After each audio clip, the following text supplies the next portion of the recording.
রাত যখন 2টা বাজে আমি তখন আমার রুমের দরজা আস্তে আস্তে খুলে ভেতরে প্রবেশ করল। আমার রুমে প্রবেশ করে আমার চেহারাটা খুব ভালোভাবে দেখতে লাগল। হঠাৎ আমার ঘুম ভেঙে যাওয়ার অভিনয় করে মানুষকে বললাম, মামি আপনি এখানে কি করেন? এ কথা বলার সাথে সাথে অন্যরকম দৃষ্টি আমার দিকে চেয়ে রইল। আর মুচকি মুচকি হাসল। মামি বলল, রাতুল তুমি কি বোঝ না, এত রাতে একটি মেয়ে তোমার এখানে কেন এসেছে? তারপর আমি বললাম, ওহ মা আমি বুঝতে পেরেছি। কিছুক্ষণ পর আমি বুঝতে পারলাম কেউ যেন আমাকে ধাক্কা মেরে খাটের উপর ফেলে দিল। ধাক্কাটা এমনভাবে দিয়েছিল আমি খাটে পড়ার সাথে সাথে অজ্ঞান হয়ে পড়ে গেলাম। তারপর মামি আমার সাথে যা করল বন্ধুরা তা শুনলে তোমাদের পানি চলে আসবে। তাই তোমাদের কাছে অনুরোধ আজকের গল্পটা শেষ পর্যন্ত দেখবে। আমার কলিজার বন্ধুরা কেমন আছো তোমরা? প্রতিদিনের মতো আজকেও খুব স্পেশাল একটি গল্প নিয়ে এলাম। তোমাদের দুটি পায়ে ধরে বলি দয়া করে গল্পগুলো ভালো লাগলে ভিডিওটি লাইক শেয়ার এবং চ্যানেলটি সাবস্ক্রাইব করে পাশে থেকে। আমার নাম রাতুল। বেশ কিছুদিন ধরে আমার মামির বাড়িতে যাওয়ার সুযোগ হয়নি। আমি মাঝে মাঝে ফোন করতেন, কিন্তু সেই সময়ে আমি আমার মাস্টার্স ডিগ্রির ফাইনাল পরীক্ষার প্রস্তুতির জন্য খুব ব্যস্ত ছিলাম। এখন পরীক্ষার রেজাল্টও বেরিয়ে গেছে এবং আমি একটা ভালো চাকরির সন্ধান করছি। তবে মামির সাথে কাটানো মধুর মুহূর্তগুলো এখনও আমার মনে গেঁথে আছে। আমি প্রায়ই মনে মনে চিন্তা করি মামির সাথে দেখা করার জন্য আবার কখনো যাব। কারণ মামি আমাকে অনেক ভালোবাসে। মামি দেখতে খুব সুন্দর ছিলেন। তিনি একটু স্বাস্থ্যবান হওয়ায় তাকে আরও সুন্দর লাগে। তার হাতে রান্না করা খাবার খেয়ে কিছুদিন কাটানোর ইচ্ছে আমি ঠিক করলাম যে এবার মামির বাড়িতে গিয়ে কিছুদিন থাকব। মামির সাথে অনেক সময় কাটাব, অনেক গল্প করব। কারণ অনেক দিন থেকে মামির সাথে দেখা হয় না। অবশেষে আমার ইচ্ছা পূরণ হলো। একদিন আমার মামি ফোন করলেন আর মাকে বললেন, তুমি আর রাতুল 5 দিনের জন্য আমাদের বাড়িতে চলে এসো। আমার স্বামী 1 সপ্তাহের জন্য শহরের বাইরে যাচ্ছেন। অনেক দিন থেকে তোমাদের সাথে দেখা হয় না। এই সুযোগে আমরা কয়েকটা দিন মজা করে কাটাতে পারব। কালকে চলে এসো, আমি অপেক্ষা করছি না। মোবাইল স্পিকারে রেখেছিলেন যাতে আমি কথাগুলো শুনতে পারি। আমার মায়ের নাম নাদিয়া আর মামির নাম অবন্তী। সব কথা শুনে মা বললেন, ঠিক আছে অবন্তী, আমরা কালকে আসছি। এরপর মা ফোনটা রেখে দিলেন। ফেব্রুয়ারি মাসে ছিল, তাই বেশ ঠান্ডা পড়ছিল। মা বললেন, রাতুল আমরা সকাল 10টার দিকে বের হব যাতে ঠান্ডা একটু কম লাগে। তবে আমরা বাইকে যাব। আমি মাকে হ্যাঁ বলে দিলাম। এরপর মা বললেন, আমি আমাদের দুজনের কাপড় গুছিয়ে নিচ্ছি। তারপর মা তার ঘরে চলে গেলেন। আমি আমার ঘরে গিয়ে বিছানায় শুয়ে পড়লাম। বিছানায় শুয়ে ভাবছিলাম, যদি মামি মাকে সব কিছু বলে দেয় আগের দিনের কথা তাহলে কি হবে, আর যদি মায়ের সামনে মামি আমার সাথে কোনো কিছু করে তাহলে পরিস্থিতি কেমন হবে। এসব কথা চিন্তা করতে করতে কখন যে ঘুমিয়ে পড়লাম বুঝতে পারলাম না। কারণ মা আমি আমার বন্ধুর মতো ছিল। তিনি আমার সাথে অনেক ফ্রি থাকত। পরের দিন আমি আর মা সকালবেলায় চা নাশতা সেরে তৈরি হয়ে গেলাম। ঠিক 10টা বাজে আমরা বাইক নিয়ে রওনা হলাম। আমি গ্রামের দিকে। গ্রামের রাস্তা 3 ঘন্টা ছিল। আমরা দুজনেই নিজের চিন্তায় মগ্ন ছিলাম।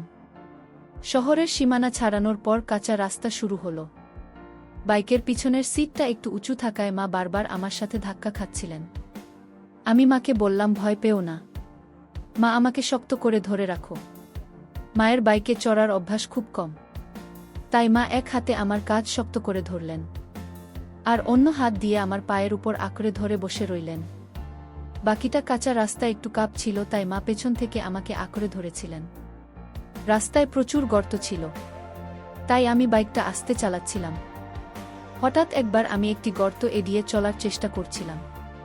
তখন বাইকের চাকা আর একটি গর্তে পড়ে গেল। আমরা দুজনে একটু উঁচুতে লাফ দিলাম। আমরা গাড়ি থেকে পড়ে গেলাম। মায়ের কোমরে আর পায়ে ব্যথা পেয়েছিল। এক মুহূর্তের মধ্যে এত কিছু ঘটল আমরা বুঝতে পারলাম না। মা বললেন, কি ভয়ঙ্কর রাস্তাগুলো, মানুষ বাইকে কেমন করে এই রাস্তায় যাতায়াত করে কে জানে। আমি মাকে বললাম, মা বৃষ্টির কারণে রাস্তার এই অবস্থা, আর একটু গেলেই ভালো রাস্তা পাব। মা হেসে বললেন, ভালোই হলো। না হলে আমি ভেবেছিলাম তোর মামির বাড়ি পর্যন্ত এরকমই রাস্তা হবে। মনের মধ্যে কিছু প্রশ্ন ঘুরছিল, যেমন নাকি আসলে সব কিছু বুঝেছেন, আর যদি বুঝে থাকেন তাহলে তিনি কেন হাত ছাড়লেন না, বরং আরও শক্ত করে ধরলেন। এসব ভাবতে ভাবতে আমরা গ্রামের কাছে পৌঁছে গেলাম। অবশেষে দুপুর 2টোর দিকে আমরা মামির বাড়িতে পৌঁছে গেলাম। 10 মিনিট হয়ে গিয়েছিল। বাইকের শব্দ শুনে মামি উঠোনে এসে হাজির হলেন। আমাদের দেখে তার মুখে খুশির ঝিলিক ফুটল। তিনি তৎক্ষণাৎ মাকে জড়িয়ে ধরলেন। মা তাকে শক্ত করে আলিঙ্গন করলেন। দুজনেই একে অপরের খবরাখবর নিতে ব্যস্ত হয়ে পড়লেন। অনেকদিন পর তাদের দেখা হল। তারপর মা বাড়ির ভিতরে চলে গেলেন। এরপর মামি আমাকে জড়িয়ে ধরে বললেন, কি রে দুষ্টু, এতদিন হয়ে গেল, আসার নাম নেই। আর হ্যাঁ, তুই এত সাজগোজ করে কেমন করে এলি? এবার তোমাকে সব বলতেই হবে, আর তোর বিয়ের কথাও বলতে হবে, যাতে তাড়াতাড়ি তোর বিয়ে দেওয়া যায়। আমি একটু দূরে সরে গিয়ে বললাম, কি বলছো আমি এসব? কি খায়? সে বাড়ির ভিতরে চলে গেলেন, আর আমি বাইক থেকে ব্যাগ নিয়ে ভিতরে ঢুকে পড়লাম। মা আর মামি তখন রান্নাঘরে গল্প করছিলেন। আমি ব্যাগ রেখে ফ্রেশ হতে চলে গেলাম। ফ্রেশ হয়ে কাপড় বদলানোর পর বড় ঘরে গিয়ে বসলাম। এদিকে মা আর মামি ডাইনিং টেবিলে খাবারের প্লেট সাজাচ্ছিলেন। হঠাৎ মামি আমাকে ডেকে বললেন, এসব খেতে বসো। আমি তাদের সাথে বসে খাবার খেতে শুরু করলাম। খাওয়ার সময়ে বিভিন্ন বিষয় নিয়ে কথা হচ্ছিল। সবার সঙ্গে মজা করতে করতে খাওয়া শেষ হলো। তখন মা বললেন, অবন্তী, কি বলবো তোকে, রাস্তা এতটাই খারাপ ছিল যে বাইকে ধাক্কা খেতে খেতে আমার কোমর আর শরীর ব্যথা হয়ে গেছে। পুরো শরীরটাই যেন ব্যথায় ভরে গেছে। এখন তুই কিছু কর, আমি বেশ অসুস্থ হয়ে পড়ছি। এ কথা শুনে মামি বললেন, কোনো চিন্তা করিস না, রাতুল খুব ভালো মালিশ করে। একবার আমার শরীর খুব ব্যথা করছিল, তখন ওই আমাকে মালিশ করেছিল। তারপরে আমার পুরো শরীর একদম হালকা লাগছিল। এত কথা বলে মামি আমাকে চোখ মেরে বললেন, রাতুল, তোর মায়ের শরীরটা ব্যথা করছে, মালিশ করে দিস, পরে আরাম পাবে। আমি সম্মতি জানিয়ে ঘরে চলে গেলাম। কিন্তু মনে মনে একটা প্রশ্ন ঘুরতে লাগল, আমি কেন বললেন যে আমি ভালো মালিশ করি? সত্যিই কি তিনি মজা করছিলেন, না মায়ের সাথে আমার ঘনিষ্ঠতা বাড়াতে কিছু একটা পরিকল্পনা করছেন? মামির এই আচরণের পেছনে কি উদ্দেশ্য ছিল তা ভেবে আমার মধ্যে অস্থিরতা বাড়ছিল। আমি আর মা তখন রান্নাঘরে পরিষ্কার করছিলেন, আর আমি দূর থেকে তাদের দিকে নজর রাখছিলাম। তাদের দেখতে এবং তাদের দুজনের সৌন্দর্য একই রকম মনে হচ্ছিল।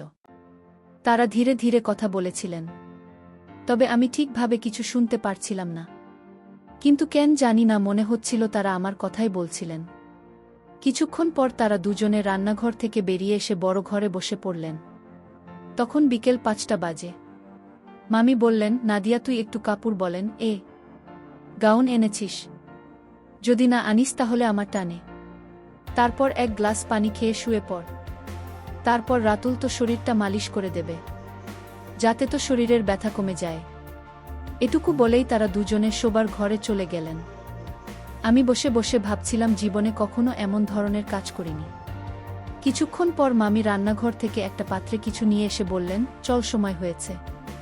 আমি কিছু না বলে চুপচাপ তার পেছনে শোবার ঘরে গেলাম। সেখানে গিয়ে দেখি মা বিছানায় শুয়ে আছেন। মায়ের পা এবং শরীরে প্রচণ্ড ব্যথা ছিল, কারণ তিনি গাড়ি করে আসার সময় পড়ে গিয়েছিল। মাকে দেখে মনোযোগ দিয়ে তাকিয়ে রইলাম। হঠাৎ খেয়াল করলাম আমি আমার পাশে দাঁড়িয়েছেন মা। আমি হেসে বললেন, কি দেখছিস রাতুল? আগে কখনো কি তোর মাকে দেখিসনি? তোর মাকে একটু তেল দিয়ে মালিশ করুন, তার অনেক কষ্ট হচ্ছে। মায়ের ব্যথা কমানোর জন্য আমি বিছানার পাশে বসে একটু চিন্তায় পড়ে গেলাম। তখন আমি ছোট্ট একটা পাত্রে তেল এনে আমার হাতে দিলেন এবং বললেন, শুরু কর, পা থেকে শুরু করো। আমি আস্তে আস্তে মায়ের পায়ে তেল লাগাতে শুরু করলাম। আমি পাশে বসে মনোযোগ দিয়ে আমার কাজ দেখছিলেন। যদি আমি প্রথমে একটু সংকোচ বোধ করছিলাম, তবুও ধীরে ধীরে কাজটা চালিয়ে গেলাম, কারণ মাকে সুস্থ করতে হবে। আমার মনের ভেতর শুধু একটাই চিন্তা ছিল, মাকে সুস্থ করতে হবে।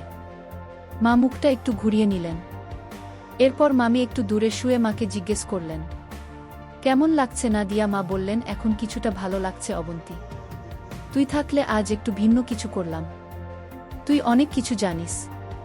আমি তখন মায়ের মাথায় হালকা চাপ দিয়ে বললেন, এত বাচ্চার সব কথা বলছিস কেন? রাতুল তো পাশে রয়েছে, সে কি মনে করবে? মা একটু লজ্জা পেয়ে হাসলেন এবং বললেন, আরে অবন্তী, আর কথা বাড়াস না, না হলে পুরো ব্যাপারটা নাটকের মতো হয়ে যাবে। এরপর মা আমাকে বললেন, রাতুল বেশ আরাম হচ্ছে, তাই আর বেশি মালিশ করা লাগবে না। শরীরটা এখন বেশ ভালো লাগছে, মনে হচ্ছে ব্যথা কিছুটা কমে গেছে। তারপরেও আমি আর কিছুক্ষণ মালিশ করে দিলাম। প্রায় আধ ঘন্টা পরে মা শান্ত গলায় বললেন, এবার যথেষ্ট হয়েছে, রাতুল, অনেক স্বস্তি লাগছে। আমি উঠে দাঁড়ালাম। তখন মায়ের পাশে দাঁড়িয়েছিলাম। মা হঠাৎ পাশ ফিরে শুয়ে পড়লেন। তখন মামি এসে বললেন, আরে নাদিয়া, এখনও তো অর্ধেক মালিশ বাকি আছে। মা একটু লজ্জা পেয়ে বললেন, থাক অবন্তী, রাতুলের সামনে এটা করতে একটু অস্বস্তি লাগছে। মালিশ শেষ হওয়ার পর মা বেশ আরাম বোধ করতে লাগলেন। আমরা সবাই বাইরে এসে একটু বিশ্রাম নিলাম। এরপর মামি আমাকে ডেকে বললেন, রাতুল, অনেক দিন হয়ে গেল, চল ভেতরে যাই। আমি রাজি হয়ে ভেতরে গেলাম, যেখানে আমরা সবাই মিলে খেতে বসলাম। খাওয়ার সময় মামি আমাকে জিজ্ঞেস করলেন, তাহলে রাতুল, মায়ের মালিশ করে কেমন লাগল? আমি হেসে বললাম, প্রথমে একটু অস্বস্তি হচ্ছিল, কিন্তু তোমার কথায় সাহস করে করলাম। আমি হেসে বললেন, দেখেছ মা এখন অনেকটা ভালো আছে। আমি বললাম, হ্যাঁ, এটা তোমার কারণেই সম্ভব হয়েছে। মামি হেসে বললেন, তাহলে পরের বারও আরও ভালোভাবে মালিশ করে দিস, যাতে তার ব্যথা দ্রুত সেরে যায়। পারবি তো? আমি মৃদু হেসে বললাম, ঠিক আছে, আমিও চাই যে মা দ্রুত সুস্থ হয়ে উঠুন। আমি তখন শান্ত স্বরে বললেন, চিন্তা করিস না। আমার চোখ হঠাৎ আলমারির আয়নার দিকে চলে গেল, দেখি মা দরজার কাছে দাঁড়িয়ে আছেন। তবে মামি সেটা খেয়াল করেননি। আমি ভান করলাম যে কিছুই দেখিনি। আবার আয়নার দিকে তাকাতেই দেখি মা আমাদের দিকে তাকিয়ে আছেন। কিছুক্ষণ পর আবার তাকালাম। মা তখন সেখানেই। মামি আমাকে জিজ্ঞেস করলেন, কি হলো রাতুল? আমি বললাম, মা কিছুক্ষণ আগে এখানে এসে দাঁড়িয়েছিলেন। এটা শুনে আমি হেসে বললেন, দারুণ, তাহলে সব ঠিকঠাক চলছে। এখন নাদিয়া নিচে আসবে। এরপর আমরা দুজনে উঠে নিজেকে ফ্রেশ করে নিলাম। তখন বিকেল 5টা। আমি দুজনেই প্রস্তুত হচ্ছি। আমি বললাম, মামি, আমি একটু বাইরে ঘুরে আসি। মামি বললেন, ঠিক আছে, কিন্তু তার আগে চা বানিয়ে দিই, তারপর যাস। আমরা ঘরে ফিরলাম। তখন দেখি মা ও ফ্রেশ হয়ে বসে আছেন। মামি আমাকে বললেন, নাদিয়া, একটু বস, আমি চা বানিয়ে আমি তোমার ভালো লাগবে। এখন আবহাওয়া বেশ ঠান্ডা। মা হেসে বললেন, হ্যাঁ অবন্তী, যা বানাও। একটু গরম চা এখন ভালোই হবে। তবে তোমার কি ঠান্ডা লাগে না? মায়ের গলায় একটু মজার সুপ ছিল। মামি বুঝে গেলেন কেন এমন বলছেন, তবে তিনি হাসি দিয়ে উত্তর দিলেন, আরে নাদিয়া, আমাদের তো ঠান্ডায় অভ্যেস হয়ে গেছে। তোর শহরে কি আর এমন ঠান্ডা হয়? ঠিক আছে, আমি চা বানিয়ে আনি। তারপর মামি রান্নাঘরে গিয়ে চা বানিয়ে আনলেন। আর আমরা তিনজনে একসঙ্গে বসে চা খেলাম। চা খাওয়ার পর আমি বললাম, মা, আমি একটু বাইরে ঘুরতে যাচ্ছি। মা বললেন, হ্যাঁ, যা, একটু ঘুরে আয়। তোরও হয়তো গরম লাগছে, তবে বেশি দেরি করিস না, তাড়াতাড়ি ফিরে আয়। আমি মাথা নেড়ে বাইরে বেরিয়ে গেলাম। হাতে হাতে নদীর ধরে চলে গেলাম। মনটা একদম শান্ত হয়ে গেল। একটা সুন্দর, শান্তিপূর্ণ প্রাকৃতিক পরিবেশে বসেছিলাম। ঠান্ডা বাতাস আমার শরীরে লাগছিল। আর আমি নানা বিষয়ে চিন্তা করছিলাম। কিছুদিন আগের ঘটনাগুলো ভাবার ছিল। মামি আর আমি যা কিছু কথা শেয়ার করেছি, মা হয়তো বা কিছু জানে, কিন্তু মা কিছু বলেনি। সবকিছু জেনে স্বাভাবিকভাবেই চলছিল। মাথায় একের পর এক প্রশ্ন ঘুরছিল, মা কি সত্যিই কিছু টের পেয়েছে, নাকি সব কিছু ঠিক আছে? এই সব চিন্তা নিয়ে কিছুক্ষণ বসে থাকার পর আমি উঠে দাঁড়ালাম। তখন বাইরে অন্ধকার ঘনিয়ে আসছিল। ঠান্ডা বাতাস আরও বাড়ছিল। ধীরে ধীরে বাড়ির পথে রওনা হলাম। বাড়ি পৌঁছাতে রাত হয়ে গেল। ভেতরে ঢুকে দেখি মা আমি রান্নাঘরে রাতের খাবার তৈরি করছেন। আমাকে দেখে মা মিষ্টি গলায় বললেন, আমি রাতুল, আগে গরম পানিতে হাত মুখ ধুয়ে নেই, তারপর খেতে বসেছি। প্রায় রাত 9টা নাগাদ আমরা সবাই একসঙ্গে খেতে বসলাম। খেতে খেতে আমি বললাম, আমি এখানে ঠান্ডাটা অনেক বেশি, আমাদের ওখানে এমন ঠান্ডা হয় না। আমি মুচকি হেসে বলল, চিন্তা করিস না, আমার বাড়িতে হিটার আছে, তোকে ঠান্ডা লাগবে না। আমি বললাম, সত্যি? তাহলে ঠিক আছে, আজ একটু আগে ঘুমাও, বেশ ক্লান্ত লাগছে। মামির কথা শুনে মজা করে বলল, তুই এত ছোট, ওর আবার কি ক্লান্তি? মা আমি হেসে বলল, আরে না, দিয়ে এত পথ পাড়ি দিয়ে এসেছে, তার উপর রাস্তার এমন অবস্থা। মা আর কিছু বলল না। আমরা সবাই মিলে গল্প করতে করতে খাওয়া শেষ করলাম। তারপর মা আর মামি রান্নাঘর পরিষ্কার করতে ব্যস্ত হয়ে পড়ল। আর আমি উঠলাম একটু বাইরে হাঁটতে। কিছুক্ষণ পর আমি শোবার ঘরে গেলাম। ঘরটি আগে থেকেই গোছানো ছিল। বিছানায় একটি বড় কম্বল পাতা ছিল, যা দুজনের জন্য যথেষ্ট। আমি কাপড় পরিবর্তন করে কম্বলের নিচে ঢুকে শুয়ে পড়লাম এবং দেওয়ালের দিকে মুখ করে চোখ বন্ধ করলাম। জানতাম অন্য রান্নার কাজ শেষ করে আসবে। তবে তখনও অনেক চিন্তা মাথায় ঘুরছিল। আমি বিছানায় শুয়েছিলাম, মনে হচ্ছিল যে তারা এলে গল্প হবে। যদিও চোখ বন্ধ করে শুয়েছিলাম, ঘুম আসছিল না। তাদের আসার জন্য অপেক্ষা করতে লাগলাম। প্রায় 1 ঘন্টা পরে কথা বলতে বলতে তার ঘরে ঢুকল। মামি আমাকে বলল, তুই কি মাঝখানে ঘুমাবি? মা হেসে উত্তর দিল, না, তুই ঘুমোস না, মাঝখানে এই কথোপকথন চলতে থাকল। আর আমি চুপচাপ শুয়ে রইলাম। আমি ঘামানোর ভান করছিলাম ওদের কথোপকথন শুনতে শুনতে। কিছুক্ষণ পর ঘরটা একদম শান্ত হয়ে গেল। আমি আস্তে করে কম্বল সরিয়ে দেখলাম ঘরের আলো নিভিয়ে দেওয়া হয়েছে। মনে একটু স্বস্তি পেলাম, কারণ সবাই ঘুমিয়ে পড়েছে মনে হলো। প্রায় 30 মিনিট এভাবে কেটে গেল, কিন্তু কোনো আওয়াজ শুনতে পাচ্ছিলাম না। আমি একটু সরে গিয়ে অন্যদিকে মুখ করে শুয়ে পড়লাম, কারণ নানা চিন্তা মাথায় ঘুরছিল।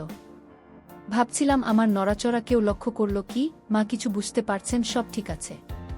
ঠিক তখনই একজন মৃদু কণ্ঠে ডাকল, তুই ঘুমিয়ে পড়েছিস? তার স্বরে স্নেহের পরশ ছিল। আমি চুপচাপ ছিলাম যে ঘুমিয়ে আছি, কিন্তু ভেতরে ভেতরে অস্থিরতা বাড়ছিল। তারপর বলল, ভালো করে ঘুমিয়ে পড়, সকলের সব কথা হবে। তার কথায় মনে অনেকটা শান্তি এলো এবং ধীরে ধীরে আমি ঘুমিয়ে পড়লাম।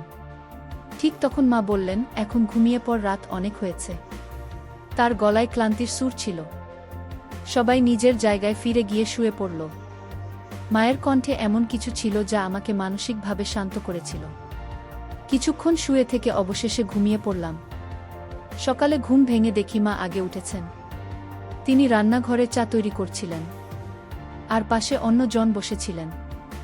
ঘরের পরিবেশটা একটু অন্যরকম লাগছিল। মা আমাকে দেখে মৃদু হেসে বললেন, চা খাবে? আমি মাথা নেড়ে সম্মতি জানালাম। তার হাসিতে ছিল অভিজ্ঞতা ও মমতা, যে তিনি পুরো পরিস্থিতি বুঝে শান্তভাবে সবকিছু সামলাচ্ছেন। আমরা বেশ কয়েকদিন মামির বাড়িতে থাকলাম। মামির সাথে আমি আর মা অনেক হাসি ঠাট্টার মধ্যে দিন কাটিয়েছিলাম। অনেক জায়গায় ঘুরতে গিয়েছিলাম। কিছুক্ষণ পরে মা মামির দিকে তাকিয়ে বললেন, আচ্ছা অবন্তী, আমাদের এখন চলে যাওয়া উচিত, অনেক কাজ বাকি আছে বাড়িতে। মা আর আমি যখন মামির বাড়ি থেকে বের হচ্ছিলাম, আমি হেসে বললেন, ঠিক আছে, তোমরা যাও। আমার স্বামীও আসার সময় হয়েছে। বিদায় মুহূর্তে পুরো পরিবেশটা হালকা হয়ে গেল। আমি অনুভব করলাম না, কিছু না বললেও সবকিছু সুন্দরভাবে সামলে নিয়েছেন। মা আমার দিকে তাকিয়ে শান্ত স্বরে বললেন, রাতুল, জীবনের সবকিছুর একটা সীমা থাকে, আর সঠিক ভুলের পার্থক্য করা গুরুত্বপূর্ণ। তার কথাগুলো আমার মনে গভীরভাবে ছাপ ফেলে। সেই মুহূর্তে আমি সিদ্ধান্ত নিলাম, জীবনের প্রতি আমার দৃষ্টিভঙ্গি পরিবর্তন করব এবং নতুনভাবে জীবন শুরু করব।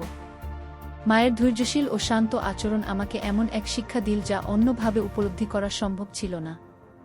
মামির বাড়ি থেকে বিদায় নিয়ে আমি মনে মনে প্রতিজ্ঞা করলাম যে আমার চিন্তা ভাবনা ও কাজকে সঠিক পথে পরিচালিত করবে। মায়ের স্নেহ, তার মনের গভীরতা এবং তার বলিষ্ঠ চিন্তাশক্তি আমাকে জীবনের নতুন দিশা দেখিয়েছে। আমি এখন ভবিষ্যতের দিকে আরও আত্মবিশ্বাস ও আশার সঙ্গে এগিয়ে যেতে প্রস্তুত। তার কিছুদিন পর আমার একটি ভালো চাকরি হয়। এখন আমি সব চিন্তা বাদ দিয়ে মন দিয়ে চাকরি করতে থাকি, আর আমার পরিবারের সব দায়িত্ব নেই। এখন আমার মা অনেক খুশি। আমার উপর। বন্ধুরা, আজকে এ পর্যন্তই। আবারও আসব তোমাদের মাঝে নতুন কোনো ভিডিও নিয়ে। ভিডিওটি যদি তোমাদের ভালো লাগে তাহলে একটি লাইক দাও। প্রতিদিন আমি তোমাদের জন্য একটি করে নতুন গল্প দিব। তাই তোমাদের কাছে আমার অনুরোধ, আমার এই চ্যানেলটি সাবস্ক্রাইব করো। ধন্যবাদ তোমাদের।